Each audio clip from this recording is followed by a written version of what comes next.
অসাধারণ বক্তব্য দিলেন ডাকসু বিপি সাদিক কায়েম। আমার কাছে খুব ভালো লাগছে, অবশ্যই আপনাদের কাছেও ভালো লাগবে। আমি যদি বাংলাদেশের প্রধানমন্ত্রী হতাম, একজন বড় ব্যবসায়ী হতাম, আমার যা আছে সবকিছু আমি বিশ্ববিদ্যালয়ের জন্য ঢেলে দিতাম, শিক্ষার্থীদের জন্য ঢেলে দিতাম। এই ডাকসুটা হচ্ছে আপনাদের, এখানে ডাকসুর বিপি হিসেবে সাদিক কায়েম কিছুই না। GS S M Farhad Mohiuddin Minhas, এখানে আমরা কেউ নেতা না, আমরা আপনাদের প্রতিনিধি, আপনাদের ভাই। ক্যাম্পাসের যে কোনো সমস্যা, শুধু ক্যাম্পাস না, আমরা যে কথাটা শুরুতেই বলেছি, আপনাদের ব্যক্তিগত সমস্যা, পারিবারিক সমস্যা, একাডেমিক সমস্যা, যে কোনো সমস্যা ক্যাম্পাসে আপনাদের আপন বড় ভাই থাকলে, বোন থাকলে যেভাবে শেয়ার করেন, আমাদেরকে যদি আপনারা শেয়ার করেন, আমরা আপনাদের প্রতি কৃতজ্ঞ থাকবো ইনশাআল্লাহ। এবং আমরা কথা দিচ্ছি, আমরা যে কমিটমেন্ট দিয়েছি তা তো বাস্তবায়ন করবোই, তার চাইতে আমরা 5 গুণ বেশি কাজ করবো ইনশাআল্লাহ। যেভাবে পারি আমরা আপনাদের পাশে থাকবো। খুব দ্রুত সময়ের মধ্যে 5টা হল নির্মাণের কাজ শুরু হবে ইনশাআল্লাহ। চায়না থেকে একটা হল নির্মাণের কাজ ইতিমধ্যে কাজগুলো শেষ, সাইন হয়ে গিয়েছে। 2850 কোটি টাকার একটা প্রকল্প আছে, অধিকতর উন্নয়ন প্রকল্প। মসজিদটা একটা কমপ্লেক্স সেন্টার হবে, যেখানে আমার বোনদের জন্য, নারীদের জন্য অর্ধেক জায়গা থাকবে ইনশাআল্লাহ। পরিবহন সংকট আমরা কাজ করছি, আজকেও আমরা অর্থ উপদেষ্টার সাথে মিটিং করেছি। ঢাকা বিশ্ববিদ্যালয়ে যে পরিবহনগুলো আছে সেগুলো যেন আধুনিকায়ন করা হয়। এবং আমাদের যারা বোনরা আছে, 3টা হল ক্যাম্পাসের বাইরে আছে, সেখানকার শিক্ষার্থীদের জন্য খুব দ্রুত সময়ের মধ্যে আপনারা ডাবল ডেকার বাস দেখতে পাবেন ইনশাআল্লাহ। সন্ধ্যাকালীন বাসের ঘোষণা ইতিমধ্যে এসেছে, যেটা দীর্ঘদিনের দাবি ছিল, শনিবারের বাস, এবং কুমিল্লা পর্যন্ত বাসের ঘোষণা ইতিমধ্যে আমাদের পরিবহন সম্পাদক দিয়ে দিয়েছে। পারি আজকে আমাদের এই প্রোগ্রামটি আয়োজনে যারা সহযোগিতা করেছেন, আমেরিকান ওয়েলনেস সেন্টার এবং ইবনে সিনার জন্য, এই দুইটি সংগঠনের জন্য, দুটি প্ল্যাটফর্মের জন্য আমরা জুড়ে করতালি দিতে পারি। এবং সর্বশেষ জুড়ে করতালি দেব আজকে যারা ডেলিগেট আছে এখানে, ব্যস্ততার মাঝে আপনারা এসেছেন, ডাকসুর আয়োজনে আপনারা স্বতঃস্ফূর্তভাবে অংশগ্রহণ করেছেন, আপনাদের জন্য আমরা একটা জুড়ে করতালি দিতে চাই। ঢাকা বিশ্ববিদ্যালয় কেন্দ্রীয় ছাত্র সংসদ ডাকসুর নির্বাচন পরবর্তী আমরা 4 মাস জুড়ে চেষ্টা করছি শিক্ষার্থীদের কাছে আমরা যে কমিটমেন্টগুলো দিয়েছিলাম, প্রত্যেকটা কমিটমেন্ট আমরা বাস্তবায়ন করার জন্য। এবং আমরা বারবার বলছি, আমরা যে কমিটমেন্ট দিয়েছি তা তো বাস্তবায়ন করবোই, তার চাইতে আমরা 5 গুণ বেশি কাজ করবো ইনশাআল্লাহ। আমাদের খারাপ লাগে, আমি সবসময় বলি, বাংলাদেশের যারা এখন প্রধান উপদেষ্টা থেকে শুরু করে উপদেষ্টা যারা আছে, যারা বিভিন্ন ডোনাররা আছে, আমি যখন তাদের সাথে মিট করি, আমি তাদেরকে বলি, আমি যদি আপনার পজিশনে থাকতাম, আমি যদি বাংলাদেশের প্রধানমন্ত্রী হতাম, অথবা আমি যদি একজন বড় ব্যবসায়ী হতাম, আমার যা আছে সব কিছু আমি বিশ্ববিদ্যালয়ের জন্য ঢেলে দিতাম, শিক্ষার্থীদের জন্য ঢেলে দিতাম। আমাদের এই খারাপ লাগে, আমি যদি আমাদের বিশ্ববিদ্যালয়গুলোকে ঠিক করতে পারি, বাংলাদেশ পরিবর্তন হয়ে যায়। কিন্তু এটা খুবই দুর্ভাগ্যের বিষয়, আমাদের এই বিশ্ববিদ্যালয় আজকে 104 বছর আমরা পার করতেছি, এবং স্বাধীনতার আজকে আমরা 5 দশক পার করছি। বিশ্ববিদ্যালয়ের আমার যারা বোনরা আছে, নারীদের জন্য মাত্র 5টা হল। বিশ্ববিদ্যালয় 53% শিক্ষার্থী নারী, কিন্তু কেন তাদের জন্য 5টা হল থাকবে? আমাদের বাংলাদেশের কি টাকার অভাব হয়েছে? ডোনারের কি অভাব আছে? এই সব কিছু পরিকল্পনার অভাব। এবং বিগত ফেসিবাদী আমলে এই কৃত্রিম সংকটগুলো তৈরি করার মাধ্যমে আমাদের মেধাগুলোকে ধ্বংস করা হয়েছে।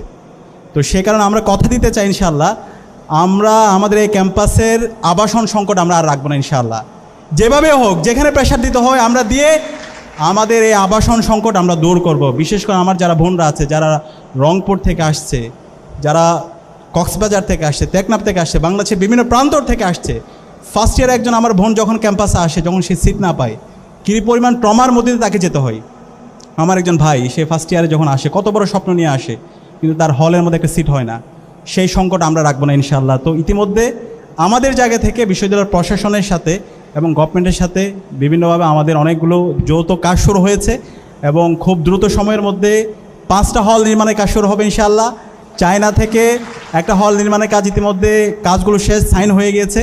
নারী শিক্ষার্থীদের জন্য 1500 শিক্ষার্থীর জন্য হল নির্মাণের কাজ শুরু হবে, এবং বাকি যে হলগুলো আছে সেগুলোও খুব দ্রুতই ভিত্তিপ্রস্তর স্থাপনের কাজ শুরু হয়ে যাবে। 2850 কোটি টাকার একটা প্রকল্প আছে, অধিকতর উন্নয়ন প্রকল্প। আমরা আশা করছি খুব দ্রুত সময়ের মধ্যে এই প্রকল্পের কাজ শুরু করে দিতে পারবো ইনশাআল্লাহ। দ্বিতীয়ত, আমাদের এই বাংলাদেশে আমরা মানব অধিকারের কথা অনেক বলি, ন্যায্য অধিকারের কথা বলি, সমতার কথা বলি, কিন্তু দিন শেষে যারা এই সমতার কথা বলে, ন্যায্যতার কথা বলে, তারাই হচ্ছে কি করে, বেইনসাফিটা করে। তো সেটা এখন আর চলবে না। আমাদের এই সমাজ, যে সমাজের কথা আমরা বলছি, এই সমাজে নারী এবং পুরুষের ন্যায্য অধিকার থাকবে। আমরা আমাদের বোনদের জন্য আমরা ন্যায্য অধিকার নিশ্চিত করবো ইনশাআল্লাহ। সেই কারণে আমরা আমাদের যে ঢাকা বিশ্ববিদ্যালয়ের কেন্দ্রীয় মসজিদ, যে কেন্দ্রীয় মসজিদ 1965 সালে নির্মাণ হওয়ার পর আর সংস্কার হয় নাই, আমরা ডাকসু দায়িত্ব নেওয়ার পর থেকে বিভিন্ন ডোনারদের সাথে কথা বলে ইতিমধ্যে আমাদের কেন্দ্রীয় মসজিদ সংস্কারের কাজ শুরু করে দিয়েছি। 80% কাজ শেষ হয়েছে আলহামদুলিল্লাহ। এবং ওই মসজিদের এটা হচ্ছে আমাদের আপৎকালীন সংস্কার। এবং আমাদের বোনদের জন্য নামাজের যে জায়গা আগে খুবই কনজাস্টের জায়গা ছিল, এটা একটু বড় করা হয়েছে, অজুর জায়গা এবং মসজিদকে ডেকোরেট করা। এবং খুব দ্রুত সময়ের মধ্যে মসজিদটা একটা কমপ্লেক্স সেন্টার হবে, যেখানে আমার বোনদের জন্য, নারীদের জন্য অর্ধেক জায়গা থাকবে ইনশাআল্লাহ। যে ডিজাইন করা হয়েছে সেখানে আমার নারী, আমার বোন এবং আমাদের মাদের জন্য, তাদের জন্য অর্ধেক জায়গা থাকবে, তারাও যেন নামাজ পড়তে পারে এবং এই মসজিদে, এই কমপ্লেক্সে যেন আসতে পারে। একই সাথে অন্যান্য যে আমাদের উপাসনালয়গুলো আছে সেগুলোর জন্য আমরা ইতিমধ্যে গভর্নমেন্টের কাছে চিঠি দিয়েছি, বিভিন্ন ডোনারদের সাথে কথা বলেছি। এই ঢাকা বিশ্ববিদ্যালয়ে যে একটা মাল্টি কালচারাল এবং মাল্টি রিলিজিয়াস ইনস্টিটিউট, সকল ধর্মের, সকল মানুষের, সকল বর্ণের অধিকার আমরা নিশ্চিত করবো ইনশাআল্লাহ।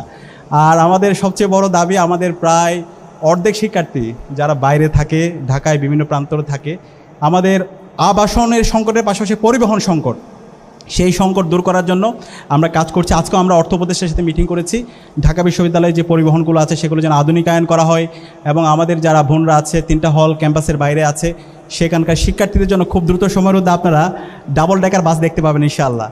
এবং সন্ধ্যাকালীন বাসের ঘোষণা ইতিমধ্যে এসেছে, যেটা দীর্ঘদিনের দাবি ছিল। একই সাথে আমাদের শনিবারের বাস এবং কুমিল্লা পর্যন্ত বাসের ঘোষণা ইতিমধ্যে আমাদের পরিবহন সম্পাদক দিয়ে দিয়েছে।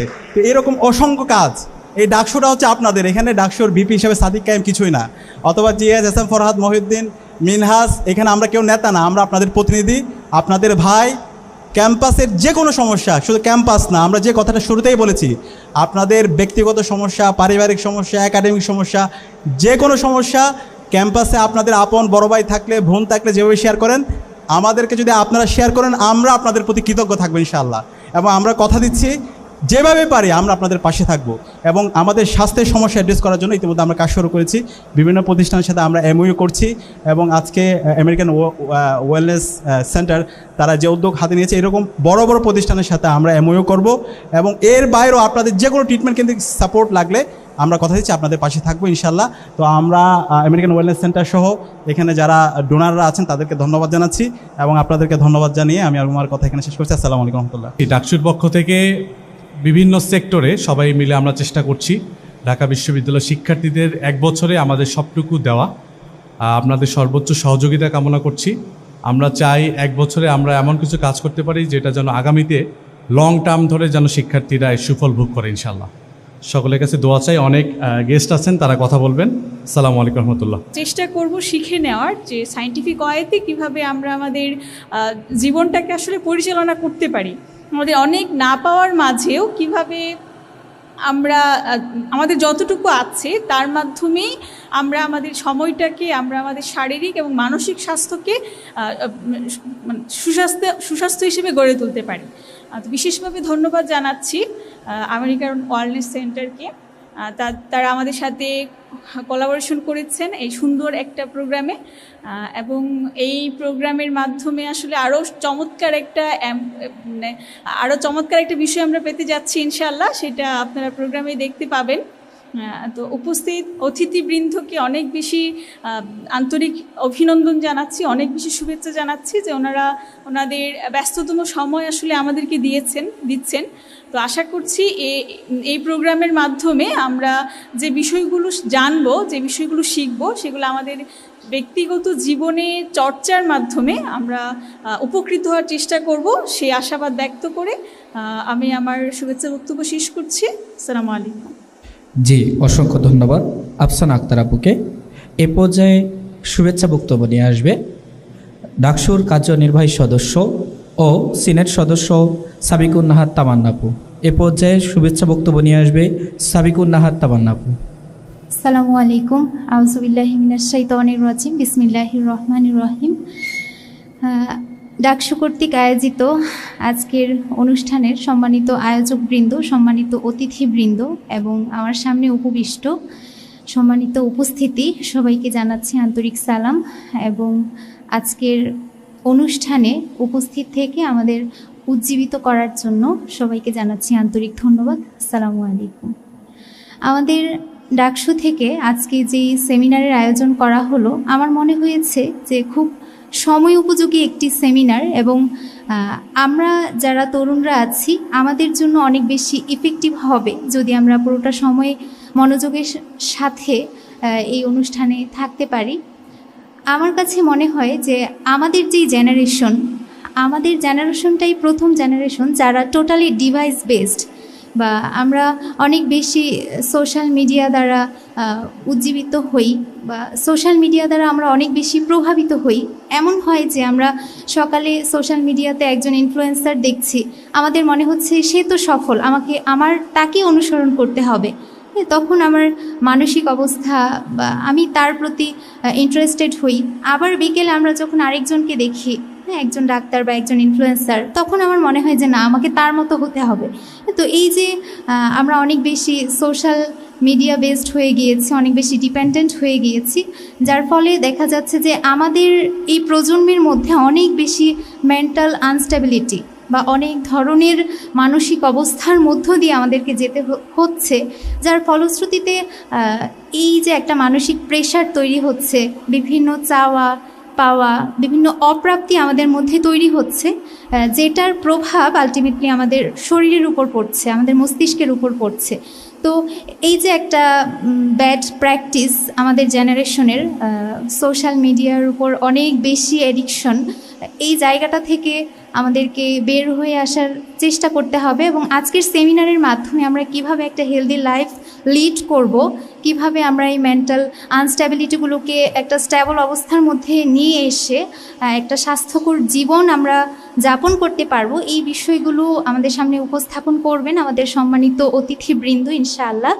তো আমরা আশা করছি পুরোটা সময় সম্মানিত উপস্থিতি আপনারা আমাদের সাথে থাকবেন, আমাদের সাথে কোঅপারেট করবেন এবং এখান থেকে সর্বোচ্চটা নেয়ার চেষ্টা করবেন। এর মাধ্যমে আসলে আমাদের সেমিনার সফল হবে, আপনাদের উপস্থিতি সফল হবে, সেই আশাবাদ ব্যক্ত করে আমার শুভেচ্ছা বক্তব্য শেষ করছি। আসসালামু আলাইকুম। এই ধরনের ভিডিও পেতে চ্যানেলটি লাইক, কমেন্ট অ্যান্ড সাবস্ক্রাইব করে দিবেন, শেয়ার করে দিবেন। ধন্যবাদ সবাইকে। আল্লাহ হাফেজ।